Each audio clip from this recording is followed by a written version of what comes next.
कुरुक्षेत्र के युद्ध स्थल में जब अर्जुन ने अपने सभी संबंधियों को देखा, वह अपने पिता के समकालीन भूरिश्रवा जैसे व्यक्तियों, भीष्म तथा सोमदत्त जैसे पितामहों, द्रोणाचार्य तथा कृपाचार्य जैसे गुरुओं, शल्य तथा शकुनी जैसे मामाओं, दुर्योधन जैसे भाइयों, लक्ष्मण जैसे पुत्रों, अश्वत्थामा जैसे मित्रों एवं कृतवर्मा जैसे शुभचिंतकों को देख सका।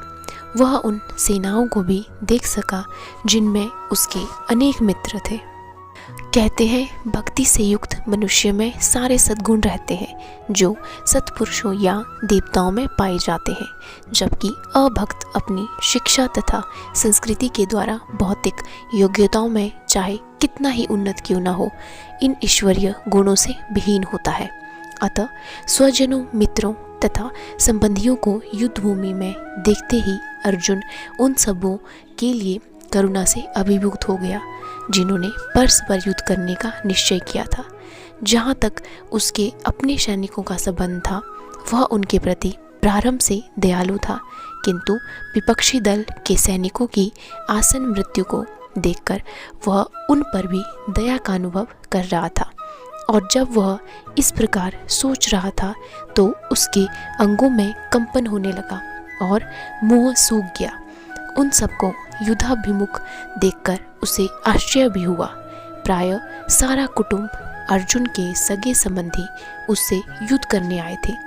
यद्यपि इसका उल्लेख नहीं है, किंतु तो भी सहज अनुमान लगाया जा सकता है कि न केवल उसके अंग कांप रहे थे और मुंह सूख रहा था, अपितु वह दयावश रुदन भी कर रहा था। अर्जुन में ऐसे लक्षण किसी दुर्बलता के कारण नहीं, अपितु हृदय की कोमलता के कारण थे, जो भगवान के शुद्ध भक्त का लक्षण है।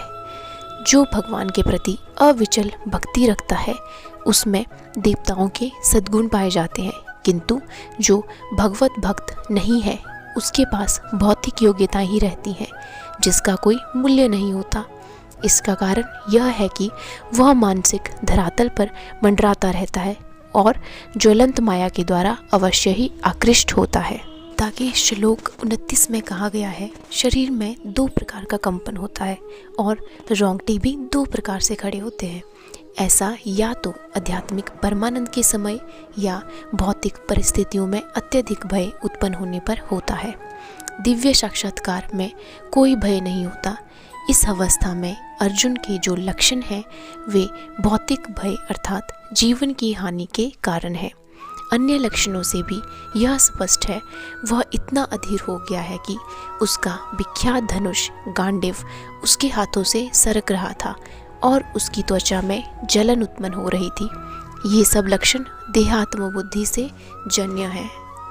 अपने अधैर्य के कारण अर्जुन युद्ध भूमि में खड़ा रहने में असमर्थ था और अपने मन की इस दुर्बलता के कारण उसे आत्मविस्मृति हो रही थी। भौतिक वस्तुओं के प्रति अत्यधिक आसक्ति के कारण मनुष्य ऐसी मोहमयी स्थिति में पड़ जाता है।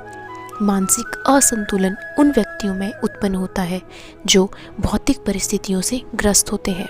अर्जुन को युद्ध भूमि में केवल दुखदायी पराजय की प्रतीति हो रही थी। वह शत्रु पर विजय पाकर भी सुखी नहीं होगा। जब मनुष्य को अपनी आशाओं में केवल निराशा दिखती है तो वह सोचता है, मैं यहाँ क्यों हूँ। प्रत्येक प्राणी अपने में तथा अपने स्वार्थ में रुचि रखता है। किसी की भी परमात्मा में रुचि नहीं होती। कृष्ण की इच्छा से अर्जुन अपने स्वार्थ के प्रति अज्ञान दिखा रहा है। मनुष्य का वास्तविक स्वार्थ तो विष्णु या कृष्ण में निहित है। बद्धजीव इसे भूल जाता है, इसलिए उसे भौतिक कष्ट उठाने पड़ते हैं। अर्जुन ने सोचा कि उसकी विजय केवल उसके शोक का कारण बन सकती है। यह जाने बिना कि मनुष्य का स्वार्थ विष्णु या कृष्ण में है, सारे बद्धजीव शारीरिक संबंधों के प्रति यह सोचकर आकर्षित होते हैं कि वे ऐसी परिस्थितियों में प्रसन्न रहेंगे। ऐसे देह आत्मा बुद्धि के कारण वे भौतिक सुख के कारणों को भी भूल जाते हैं। अर्जुन तो क्षत्रिय का नैतिक धर्म भी भूल गया था। कहा जाता है कि 2 प्रकार के मनुष्य परम शक्तिशाली सूर्यमंडल में प्रवेश करने के योग्य होते हैं। यह है एक तो क्षत्रिय जो कृष्ण की आज्ञा से युद्ध में मरता है, तथा दूसरा सन्यासी जो आध्यात्मिकता अनुशीलन में लगा रहता है। अर्जुन अपने शत्रुओं को भी मारने में विमुख हो रहा है। अपने संबंधियों की बात तो छोड़ दो, वह सोचता है कि स्वजनों को मारने से उसे जीवन में सुख नहीं मिल सकेगा, अतः वह लड़ने के लिए इच्छुक नहीं है। जिस प्रकार की भूख न लगने पर कोई भोजन बनाने को तैयार नहीं होता, उसने तो वन जाने का निश्चय कर लिया है जहाँ वह एकांत में निराशपूर्ण जीवन काट सके। किंतु क्षत्रिय होने के नाते उसे अपने जीवन निर्वाह के लिए राज्य चाहिए, क्योंकि क्षत्रिय कोई अन्य कार्य नहीं कर सकता। किंतु अर्जुन के पास राज्य कहाँ है? उसके लिए तो राज्य प्राप्त करने का एकमात्र अवसर है कि अपने बंधु बंधाओं से लड़कर अपने पिता के राज्य का उत्तराधिकार प्राप्त करे, जिसे वह करना नहीं चाह रहा है। इसलिए वह अपने को जंगल में एकांतवास करके निराशा का एकांत जीवन बिताने के योग्य समझता है। आज हमने सुना कुरुक्षेत्र के युद्ध स्थल में अर्जुन के मन की व्यथा। धन्यवाद।